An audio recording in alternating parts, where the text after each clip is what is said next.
ನಮಸ್ತೆ ಸ್ನೇಹಿತರೆ, ಇವತ್ತು ನಾವು ಪ್ರಥಮ BA ಇತಿಹಾಸದಲ್ಲಿ ತುಂಬಾ ಮುಖ್ಯವಾಗಿರುವಂತಹ ಪ್ರಶ್ನೆಯನ್ನು ತಿಳ್ಕೊಳ್ಳುವ. ಇದರಲ್ಲಿ ನೀವು ಬ್ಲಾಕ್ 4ಕ್ಕೆ ಬಂದಾಗ ಬ್ಲಾಕ್ 4ರಲ್ಲಿರುವಂತಹ ತುಂಬಾ ಮುಖ್ಯವಾಗಿರುವಂತಹ ಪ್ರಶ್ನೆಗಳು ಅಂದರೆ ಅಲ್ಲಾವುದ್ದೀನ್ ಖಿಲ್ಜಿಯ ಆಡಳಿತ ಸುಧಾರಣೆಗಳು 15 ಅಂಕಕ್ಕೆ ಬಂದಿರುವಂಥದ್ದು. ಅದಾದಮೇಲೆ ಮೊಹಮ್ಮದ್ ಬಿನ್ ತುಘ್ಲಕ್ನ ಆಡಳಿತ, ಅವನ ಜೀವನದ ಬಗ್ಗೆ 15 ಅಂಕಕ್ಕೆ ಬಂದಿರುವಂಥದ್ದು. ಅದು 20 ಅಂಕ ಅಂದರೆ ತುಂಬ ಹಳೆಯ ಪ್ರಶ್ನೆ ಪತ್ರಿಕೆಯನ್ನು ನೀವು ನೋಡಿದರೆ ಅದರಲ್ಲಿ 20 ಅಂಕದ ಪ್ರಶ್ನೆ ಕೂಡ ಬಂದಿರ್ತದೆ. ಆದರೆ ಈಗೆಲ್ಲ ಅವ್ರು ಏನು ಮಾಡ್ತಾರೆ ಅಂದರೆ 5 ಅಂಕದ ಪ್ರಶ್ನೆ, 10 ಅಂಕದ ಪ್ರಶ್ನೆ, ಹಾಗೆಯೇ 15 ಅಂಕದ ಪ್ರಶ್ನೆಗಳನ್ನು ಕೊಟ್ಟಿರುವಂಥದ್ದು. ಇನ್ನು ಫಿರೋಜ್ ಶಾ ತುಘ್ಲಕ್ನ ಆಡಳಿತ ಸುಧಾರಣೆ, ಈ 3 ಕೂಡ ತುಂಬಾ ಇಂಪಾರ್ಟೆಂಟ್ ಆಗಿರುವಂತಹ ಪ್ರಶ್ನೆಯಾಗಿದೆ. ಅದು ಬ್ಲಾಕ್ 4ರಲ್ಲಿ ನೀವು ಈ 3 ಪ್ರಶ್ನೆಗೆ ಉತ್ತರವನ್ನು ಕಲಿಲೇಬೇಕು ಸ್ನೇಹಿತರೆ. ಸ್ಕಿಪ್ ಮಾಡಬೇಡಿ, 3 ಕೂಡ ಕಲಿಬೇಕಾಗ್ತದೆ. ಯಾಕಂದರೆ 3 ಕೂಡ ತುಂಬಾ ಇಂಪಾರ್ಟೆಂಟ್ ಆಗಿರುವಂಥದ್ದು. 2023ರ ಪ್ರಶ್ನೆ ಪತ್ರಿಕೆಯಲ್ಲಿ ನಾವು ನೋಡಿದರೆ ವಿಭಾಗ ಎ, ವಿಭಾಗ ಬಿ ಹಾಗೆ ವಿಭಾಗ ಸಿಯಲ್ಲಿ ನೋಡಿ, ಮೊಹಮ್ಮದ್ ಬಿನ್ ತುಘ್ಲಕ್ ವ್ಯಕ್ತಿತ್ವದ ಬಗ್ಗೆ ಟಿಪ್ಪಣಿ ಬರೀಲಿಕ್ಕೆ ಬಂದಿದೆ. ಇದು 15 ಅಂಕದ ಪ್ರಶ್ನೆಯಾಗಿ ಬಂದಿರುವಂಥದ್ದು. ನಾವು ಇವಾಗ ಮೊಹಮ್ಮದ್ ಬಿನ್ ತುಘ್ಲಕನ ನೋಡಿ ಅವನ ಆಡಳಿತವನ್ನು ನೋಡ್ತಾ ಹೋಗುವ. ಪುಟ ಸಂಖ್ಯೆ 274 ತೆಗೀರಿ. 274ರಲ್ಲಿದೆ.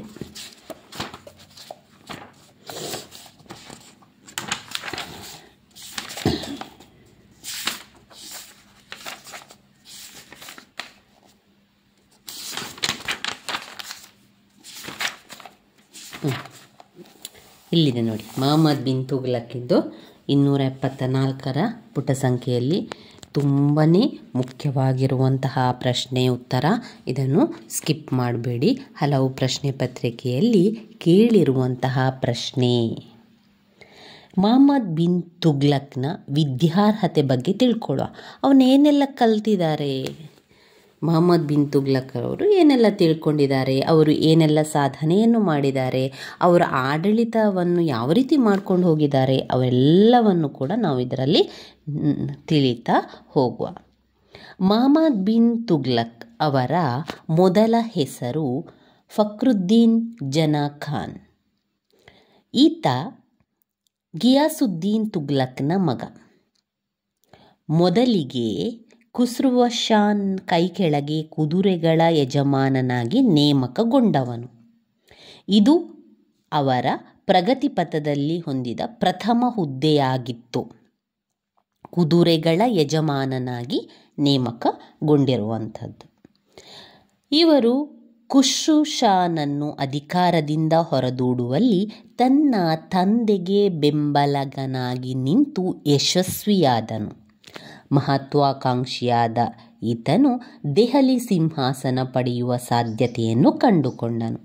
ತದನಂತರ ತನ್ನ ಆಶ್ರಯದಾತ ಖುಸ್ರು ಶಾನ್ನ ವಿರುದ್ಧ ದಂಗೆ ನಡೆಸಿದ ಮತ್ತು ಈತನ ತಂದೆ ಘಿಯಾಸುದ್ದೀನ್ ಕೂಡ ಮಹಾಚತುರ ಮತ್ತು ಮಹತ್ವಾಕಾಂಕ್ಷೆಯಾದ ತನ್ನ ಮಗನ ಸಲಹೆಯ ಮೇರೆಗೆ ವರ್ತಿಸುವಂತೆ ಕಂಡುಬರುತ್ತದೆ.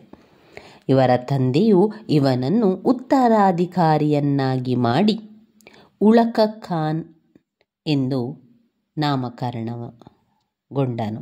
ತದನಂತರ ಘಿಯಾಸುದ್ದೀನನು ಉಲಘ ಖಾನ್ನನ್ನು ವರಾಂಗಲ್ಗೆ ಕಳುಹಿಸಲಾಯಿತು. ಕ್ರಿಸ್ತಶಕ 1322ರಲ್ಲಿ ದಾಳಿ ನಡೆಸಿದ ಉಲಘ ಖಾನನ ಸೋಲನ್ನು ಅನುಭವಿಸಿದನು. ಆದರೆ ಕ್ರಿಸ್ತಶಕ 1323ರಲ್ಲಿ ವರಾಂಗಲ್ನ ಮೇಲೆ ದಾಳಿ ನಡೆಸಿದ ಮಹಮ್ಮದನು ಪ್ರತಾಪರುದ್ರನನ್ನು ಸೋಲಿಸಿ ದೆಹಲಿ ಸುಲ್ತಾನನ ಸಾರ್ವಭೌಮತ್ವಕ್ಕೆ ಒಳಪಡಿಸಿದನು. ಈ ರೀತಿಯಾಗಿ ವಿಷಯ ನಮಗೆ ಗೊತ್ತಾಗ್ತದೆ. ಅವರು ಕಲ್ತಿರುವಂತಹ ಅವರು ವಿದ್ಯಾರ್ಹತೆ ಏನೆಲ್ಲ ಮಾಡಿದ್ದಾರೆ ಅಂದರೆ ಮಹಮ್ಮದರು ಯಾವ ಮುಸ್ಲಿಂ ಸುಲ್ತಾನನು ಹೊಂದದ ಉತ್ತಮ ಗುಣಗಳನ್ನು ಹೊಂದಿದ್ದನು.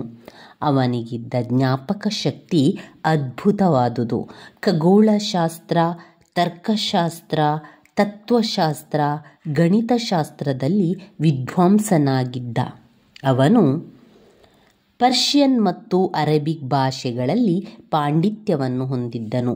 ಜಿಯಾವುದ್ದೀನ್ ಬರಾನಿ ಹೇಳಿರುವಂತೆ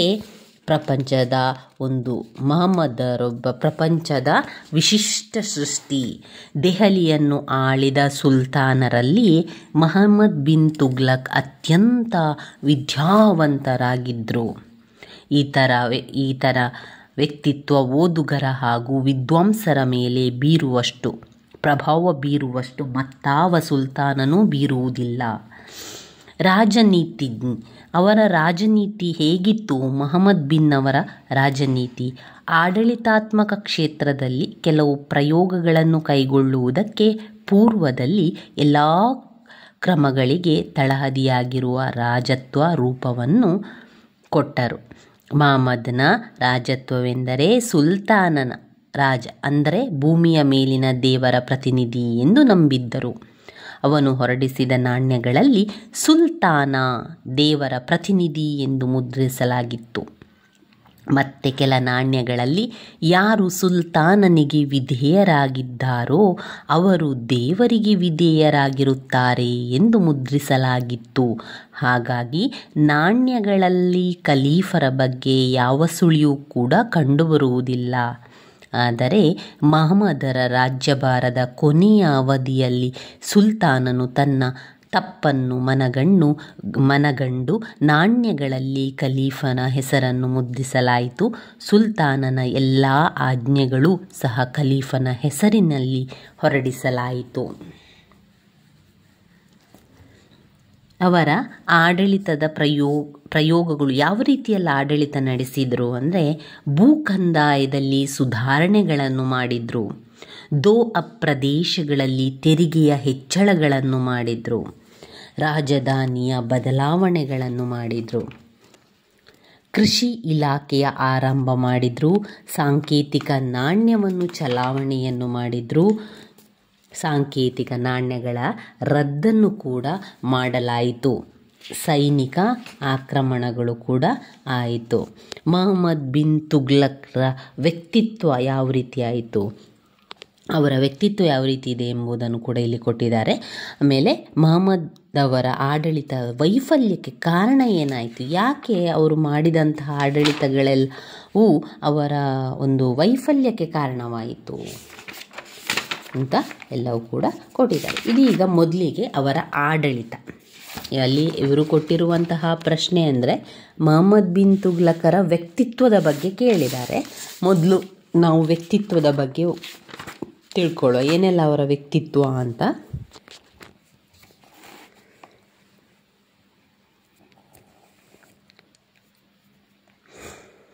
ವಿ ಸ್ಮಿತರು ಮಹಮ್ಮದರು ಪರಸ್ಪರ ವಿರುದ್ಧ ಗುಣಗಳ ಆಶ್ಚರ್ಯಕರ ಸಮಾವೇಶ ಎಂದು ಬರೆದಿದ್ದಾರೆ. R.C. ಮಂಜುದಾರ್ ಹೇಳುವಂತೆ ಮಹಮ್ಮದ್ ಬಿನ್ ತುಘ್ಲಕರ್ ಒಬ್ಬ ವಿಶಿಷ್ಟ ವ್ಯಕ್ತಿ ಮತ್ತು ಇತಿಹಾಸದಲ್ಲಿ ಈತನ ಸ್ಥಾನ ನಿರ್ಧರಿಸುವುದು ಕಷ್ಟಕರವಾಗಿದೆ. ಮಹಮ್ಮದರ ವ್ಯಕ್ತಿತ್ವ ಮತ್ತು ಸಾಧನೆಯನ್ನು ಕುರಿತು ಸಾಕಷ್ಟು ಜಿಜ್ಞಾಸೆ ಇದೆ. ಅವರ ವ್ಯಕ್ತಿತ್ವವನ್ನು ಕುರಿತು ಹೇಳುವುದು ಬಹಳ ಅಸಾಧ್ಯ ಸಂಗತಿ. ಅವರು ಬಹಳ ಮೇಧಾವಿಯಾಗಿದ್ದರು ಅಥವಾ ಹುಚ್ಚನಾಗಿದ್ದನು, ಕನಸುಗಾರನಾಗಿದ್ದನು ಅಥವಾ ಆದರ್ಶ ರಾಜನಾಗಿದ್ದನು ಅಥವಾ ಒಳ್ಳೆಯ ಮುಸ್ಲಿಂ ಆಗಿದ್ದನು ಎಂದು ನಿರ್ಧರಿಸುವುದು ಬಹಳ ಕಷ್ಟಕರ ಸಂಗತಿ. ಸುಲ್ತಾನ ಘನ ವಿದ್ವಾಂಸನು ಹಾಗೂ ಪರ್ಷಿಯನ್ ಭಾಷೆಯಲ್ಲಿ ಅಪಾರ ಪಾಂಡಿತ್ಯವುಳ್ಳವನಾಗಿದ್ದನು. ಮಹಮ್ಮದ್ ಅವರಿಗಿದ್ದ ಜ್ಞಾಪಕ ಶಕ್ತಿ ಹಾಗೂ ಭೌತಿಕ ಸಾಮರ್ಥ್ಯ ಎಂತಹವರನ್ನು ಕೂಡ ಬೆರಗುಗೊಳಿಸುವಂಥದ್ದಾಗಿತ್ತು. ಸುಲ್ತಾನನು ಉದಾರಿಯೂ ನಿಷ್ಠಾವಂತನೂ ಆಗಿದ್ದನು. ದೈನಂದಿನ ಪ್ರಾರ್ಥನೆ ಮತ್ತು ವಾರ್ಷಿಕ ಉಪವಾಸವನ್ನು ಚಾಚೂ ತಪ್ಪದೆ ಮಾಡುತ್ತಿದ್ದನು. ಇಬನ್ ಬಟೂಟರ ಪ್ರಕಾರ ಸುಲ್ತಾನನು ಇಸ್ಲಾಂ ಧರ್ಮವನ್ನು ಅನುಸರಿಸುತ್ತಿದ್ದನು ಹಾಗೂ ತಪ್ಪದೆ ಪ್ರಾರ್ಥನೆಯನ್ನು ನಡೆಸುತ್ತಿದ್ದನು. ಯಾರಾದರೂ ಪ್ರಾರ್ಥನೆಯನ್ನು ತಪ್ಪಿದ್ದಲ್ಲಿ ಕಠಿಣ ಶಿಕ್ಷೆಯನ್ನು ಕೂಡ ವಿಧಿಸುತ್ತಿದ್ದರು. ನ್ಯಾಯ ವಿತರಣೆಯಲ್ಲಿ ನಿಷ್ಠೆ ಹಾಗೂ ನಿಷ್ಪಕ್ಷಪಾತಿಯಾಗಿದ್ದರು. ಇಬನ್ ಬಟೂಟನ ಪ್ರಕಾರ ಎಲ್ಲ ಸುಲ್ತಾನನಿಗಿಂತಲೂ ಮಹಮ್ಮದ್ ಸ್ವಪ್ರತಿಷ್ಠೆಯುಳ್ಳವನಾಗಿದ್ದವರು ಮತ್ತು ಎಲ್ಲರಿಗಿಂತಲೂ ನ್ಯಾಯವನ್ನು ಹೆಚ್ಚಾಗಿ ಪ್ರೀತಿಸುತ್ತಿದ್ದರು. ಇಷ್ಟೆಲ್ಲ ಒಳ್ಳೆಯ ಗುಣಗಳಿದ್ದರೂ ಸಹ ಅವರು ಮಾಡಿದ ಹೊಸ ಹೊಸ ಪ್ರಯೋಗಗಳಿಂದ ಆತನ ಒಳ್ಳೆಯ ಗುಣಗಳು ಮರೆಯಾಗಿ ಹೋಗುತ್ತಿದ್ದವು. ಸುಲ್ತಾನನ ಉನ್ನತ ಧ್ಯೇಯಗಳನ್ನು ಗಮನಿಸಿದರೆ ಅವರೊಬ್ಬ ಶ್ರೇಷ್ಠ ಮಟ್ಟದ ಆಡಳಿತ ತಜ್ಞನೆಂಬುದು ಅರಿವಾಗುತ್ತದೆ. ಈ ಹಿನ್ನೆಲೆಯಲ್ಲಿ ಸುಲ್ತಾನನು ವ್ಯಕ್ತಪಡಿಸಿದ ವಿಚಾರಗಳು ಅವರ ಶತಮಾನದ ಜನರ ಕಲ್ಪನೆಗೂ ನಿಲುಕುವಂತಹ ವಿಚಾರಗಳಾಗಿದ್ದವು ಎಂದು ಲೇನ್ ಪೂಲ್ ಅಭಿಪ್ರಾಯಪಟ್ಟಿದ್ದಾರೆ. ಸುಲ್ತಾನನಿಗೆ ವ್ಯಕ್ತಿತ್ವದಲ್ಲಿ ದೋಷಗಳಿದ್ದವು, ತಾಳ್ಮೆ ಇರಲಿಲ್ಲ, ಆದ್ದರಿಂದ ಹೆಜ್ಜೆ ಹೆಜ್ಜೆಗೂ ನಿರಾಸೆ ಕಾದಿತ್ತು. ಲೇನ್ ಪೂಲ್ ಅವರ ಪ್ರಕಾರ ಅವರಿಗೆ ಯಾವುದು ಸರಿ ಎಂದು ತೋರಿದರೆ ಆಗಲೇ ಕಾರ್ಯರೂಪಕ್ಕೆ ತರಬೇಕಿತ್ತು. ಹಾಗೇನಾದರೂ ಕಾರ್ಯರೂಪಕ್ಕೆ ತಂದು ಅಪಜಯವಾದ ಪಕ್ಷದಲ್ಲಿ ಬಹಳ ನಿರಾಸೆಯಾಗಿ ಸುಲ್ತಾನ ಏನು ಮಾಡುವನು ಎಂದು ಭೀತಿ ಇರುತ್ತಿತ್ತು. ಅವರ ಎಣಿಕೆ ಒಳ್ಳೆಯದಾಗಿದ್ದರೂ ಉನ್ನತ ಯೋಜನೆಯಾಗಿದ್ದರೂ ಸಹ ತಾಳ್ಮೆ ಇಲ್ಲದ ಕಾರಣ ಪರಾಭವ ಹೊಂದುತ್ತಿದ್ದರು. ಲೇನ್ ಪೂಲ್ ಹೇಳಿರುವಂತೆ ಆತನು ವ್ಯಕ್ತಪಡಿಸಿದ ವಿಚಾರಗಳು ಅವನ ಕಾಲದ ಜನತೆಯ ಕಲ್ಪನೆಗೆ ನಿಲುಕುದಂತಹ ವಿಚಾರಗಳಾಗಿದ್ದವು ಎಂದಿರುವುದು ಸರಿಯಷ್ಟೇ. ಅವರದು ಮಹಾ ಉದ್ದೇಶಗಳ ಆದರೆ ಸ್ವಯಂ ಪರಾಭವ ದುರಂತ, ಮುಗಿಲೆತ್ತರದ ಆಶೋತ್ತರದ ಆದರೆ ನೆಲಕಚ್ಚಿದ ಸಾಧನೆ, ತಾಳ್ಮೆ, ಪ್ರಮಾಣ ಜ್ಞಾನವಿಲ್ಲದೆ ವಿಫಲನಾದ. ಈ ರೀತಿಯಾಗಿ ಮೊಹಮ್ಮದ್ ಬಿನ್ ತುಘ್ಲಕರವರ ವ್ಯಕ್ತಿತ್ವದ ಬಗ್ಗೆ ಹೇಳ್ತಾರೆ. ಅವರ ಆಡಳಿತ ವೈಫಲ್ಯಕ್ಕೆ ಯಾಕೆ ಕಾರಣ ಆಯಿತು ಅಂದರೆ ಅವರಿಗೆ ಸಾಮಾನ್ಯ ಪ್ರಜ್ಞೆ ಇಲ್ಲದಿರುವುದು, ಮಾನಸಿಕ ಸಮತ್ವ, ವ್ಯವಹಾರ ಜ್ಞಾನದ ಕೊರತೆ ಇರುವುದು, ಅಹಂಕಾರಿ ಮುಂಗೋಪಿಯೂ ಆಗಿದ್ದರು, ವಿಶ್ವಾಸಕ್ಕೆ ತೆಗೆದುಕೊಳ್ಳುವ ಗುಣವಾಗಲಿ ಇತರರನ್ನು ಹುರಿದುಂಬಿಸುವ ಗುಣವಾಗಲಿ ಇರಲಿಲ್ಲ. ಆತನ ಯೋಜನೆಗಳು ಕೇಳಿ ತಿಳಿಯಲು ಅದ್ಭುತವಾಗಿದ್ದರೂ ಅವುಗಳ ಅನುಷ್ಠಾನ ಹಂತದಲ್ಲಿ ಅತ್ಯಂತ ಅವ್ಯಾವಹಾರಿಕವಾಗಿದ್ದವು. ಮುಂದಾಲೋಚನೆಯ ಕೊರತೆ ಇದ್ದಿತು. ಅನೇಕ ಪ್ರಯೋಗಗಳು, ಸಾಂಕೇತಿಕ ನಾಣ್ಯಗಳು, ಕಂದಾಯ ದರದ ಹೆಚ್ಚಳ ಎಲ್ಲ ಕೂಡ ವಿಫಲಗೊಂಡಿತು. ಇದು ಅವರ ವ್ಯಕ್ತಿತ್ವದಲ್ಲಿ ಇರುವಂತಹ ವಿಷಯಗಳ ಬಗ್ಗೆ ಹೇಳುವಂಥದ್ದು. ಇದು ಪುಟ ಸಂಖ್ಯೆ 282ರಲ್ಲಿದೆ. ಇನ್ನು ಅವರ ಆಡಳಿತದ ಬಗ್ಗೆ ಹೇಳೋದಾದರೆ ಏನೆಲ್ಲ ಮಾಡಿದರು? ಭೂಕಂದಾಯ ಸುಧಾರಣೆಯನ್ನು ಮಾಡಿದರು. ಯಾವ್ಯಾವ ರೀತಿಯಲ್ಲಿ ಅವರಿಗೆ ಸುಧಾರಣೆ ಮಾಡಬೇಕು ಎಂದು ಕಂಡಿದೆ ಅದನ್ನೆಲ್ಲ ಮಾಡಿದರು. ಏಕರೀತಿಯ ಭೂಕಂದಾಯವನ್ನು ಜಾರಿಗೊಳಿಸಿದರು. ಎಲ್ಲರಿಗೂ ಒಂದೇ ರೀತಿಯ ಕಂದಾಯವನ್ನು ವಿಧಿಸುವುದರ ಬಗ್ಗೆ ಅವರು ಹೇಳ್ತಾ ಹೋದರು. ಆಮೇಲೆ ದೋಅಬ್ ಪ್ರದೇಶಗಳಲ್ಲಿ ತೆರಿಗೆ ಹೆಚ್ಚಳವನ್ನು ಮಾಡಿದರು. ಎಷ್ಟು? 10 ಪಟ್ಟು ತೆರಿಗೆಯನ್ನು ಹೆಚ್ಚು ಮಾಡಿದ್ರು. 10ರಿಂದ 20 ಪಟ್ಟು ಹೆಚ್ಚಿಸಲಾಯಿತು. ಅಲ್ಲಿನ ಜನರು ಅಧಿಕ ಶ್ರೀಮಂತರಾಗಿದ್ದುದರಿಂದ ದರ್ಪದಿಂದ ವರ್ತಿಸುತ್ತಿದ್ದರು. ಈ ಅಂಶಗಳನ್ನು ಗಮನದಲ್ಲಿರಿಸಿಕೊಂಡು ಮೊಹಮ್ಮದ್ ಬಿನ್ ತುಘ್ಲಕ್ ಅವರು ಅವರ ಸೊಕ್ಕನ್ನು ಮುರಿಯುವ ದೃಷ್ಟಿಯಿಂದ ತೆರಿಗೆಯನ್ನು ಹೆಚ್ಚಿಸಿದರು. ತೆರಿಗೆ ಹೆಚ್ಚಳವು ಸಮಂಜಸವಾಗಿತ್ತು. ತೆರಿಗೆ ಹೆಚ್ಚಳದ ಸಮಯ ಸೂಕ್ತವಾಗಿರಲಿಲ್ಲ. ಆದ ಕಾರಣ ಏನಾಯಿತು? ಆ ಒಂದು ದೋಅಬ್ ಪ್ರದೇಶಗಳಲ್ಲಿ ಭೂಕಂದಾಯ ಹೆಚ್ಚು ಮಾಡೋದ್ರಿಂದ ರೈತರ ಕಷ್ಟವನ್ನು ಲೆಕ್ಕಿಸದೆ ಭೂಕಂದಾಯವನ್ನು ಹಾಕಿದ್ರಿಂದ ಅಲ್ಲಿನ ರೈತರೆಲ್ಲ ಭೂಮಿಯನ್ನು ಬಿಟ್ಟು ತಲೆಮರೆಸಿಕೊಂಡು ಬೇರೆ ಪ್ರಾಂತ್ಯಕ್ಕೆ ಹೋಗಿಬಿಟ್ರು. ಇದಾದ ನಂತರ ರಾಜಧಾನಿಯ ಬದಲಾವಣೆಯನ್ನು ಕೂಡ ಅವರು ಮಾಡಿದರು. ರಾಜಧಾನಿಯ ಬದಲಾವಣೆಯನ್ನು ಏನು ಮಾಡಿದರು? ರಾಜಧಾನಿಯ ಬದಲಾವಣೆಯನ್ನು ಮಾಡಿದ್ರಿಂದ ತುಂಬ ಜನರು ಸಂಕಟವನ್ನು ಪಟ್ಟರು. ಮಂಗೋಲದ ದಾಳಿಯಿಂದಾಗಿ ತತ್ತರಿಸಿದ ಸುಲ್ತಾನನಿಗೆ ತನ್ನ ಅವಿವೇಕ ಕೊನೆಗೆ ಮನವರಿಕೆ ಆಗ್ತದೆ. ಕೃಷಿ ಇಲಾಖೆಯ ಆರಂಭವನ್ನು ಕೂಡ ಮಾಡ್ತಾರೆ.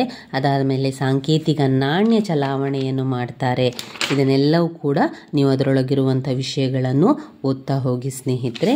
ಇಷ್ಟು ನೋಡಿದರೆ ಮೊಹಮ್ಮದ್ ಬಿನ್ ತುಘ್ಲಕರ ವ್ಯಕ್ತಿತ್ವ, ಅವರ ಆಡಳಿತ ಬಗ್ಗೆ ಎಲ್ಲ ಕೂಡ ನಮಗೆ ತಿಳಿತದೆ. ನನ್ನ ವೀಡಿಯೋಸ್ ಎಲ್ಲ ನಿಮಗೆ ಇಷ್ಟ ಆಗಿದ್ದರೆ ಲೈಕ್ ಕೊಡಿ. ಧನ್ಯವಾದಗಳು ಸ್ನೇಹಿತರೆ.